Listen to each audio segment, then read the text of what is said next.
Merry Meet! This video is part of the Serpent Psalm series, where we explore the profound spiritual and mystical insights of Psalm 119. Each video focuses on one stanza of this remarkable acrostic psalm, guiding you through its connection to the Qabbalistic tree.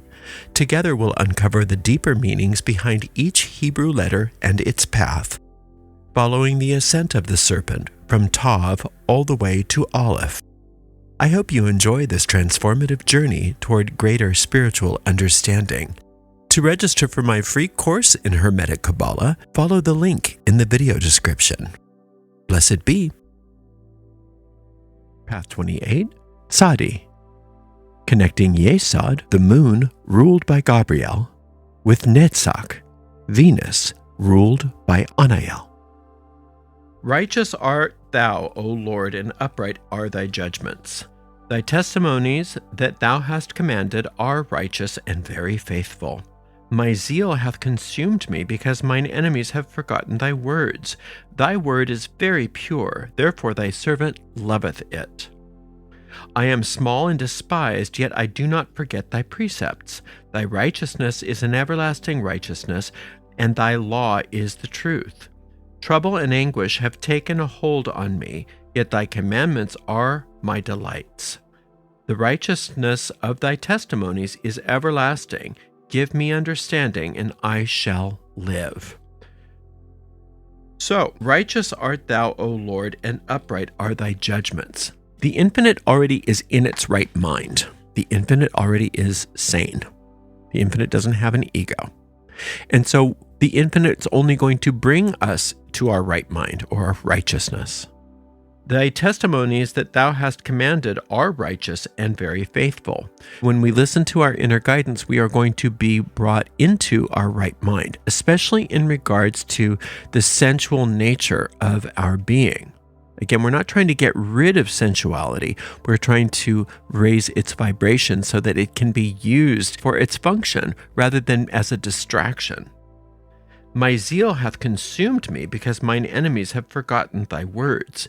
Where it says, mine enemies have forgotten thy words, each time something comes up for us where we realize, oh, I'm not listening to the infinite, I'm not listening to my guide, when we notice that, we get enthusiastic about it, rather than saying, oh, I always do that. Instead, we say, oh, goody, I found another place where I'm not listening. Imagine how much better things are going to be now.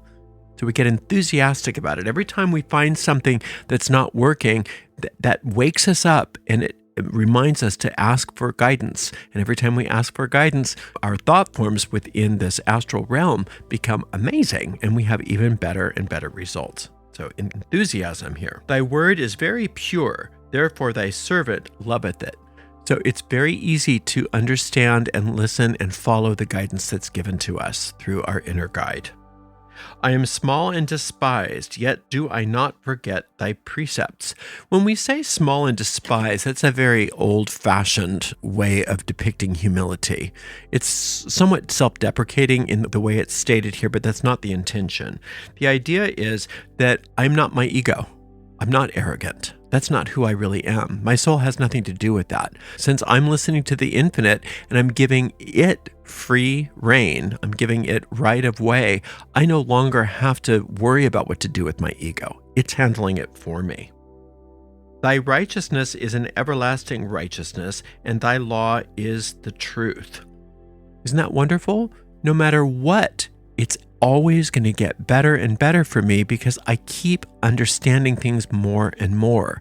I keep being purified more and more. I'm not losing my sensual nature. I'm having it raised. It's so fabulous. All of my senses delight in the new manifestations that are the will of the infinite, rather than something that my ego has conjured up. Trouble and anguish have taken hold on me, yet thy commandments are my delights. The trouble and anguish are the things that we are letting go of. And it's important for us when those things come up, when we're working on any of these paths, that our only function is to declare that we don't want to keep those things. We don't have to know what to do with trouble and anguish. We just have to know, I don't want that. That's not what I want. And it will be taken from us. The righteousness of thy testimonies is everlasting. Give me understanding, so I shall live. You're going to understand that you are an eternal being that is not subject to death. Your soul does not die. And when you understand that, you come into righteousness, right-mindedness. You're no longer afraid of things, because our biggest fear is the fear of death. And once you're no longer afraid of death, you're no longer afraid of any other things anymore. And that's a very healthy, sane place to live. Thank you so much for watching. Remember to register for my free course on the Hermetic Kabbalah. See the link in the video description. Blessed be.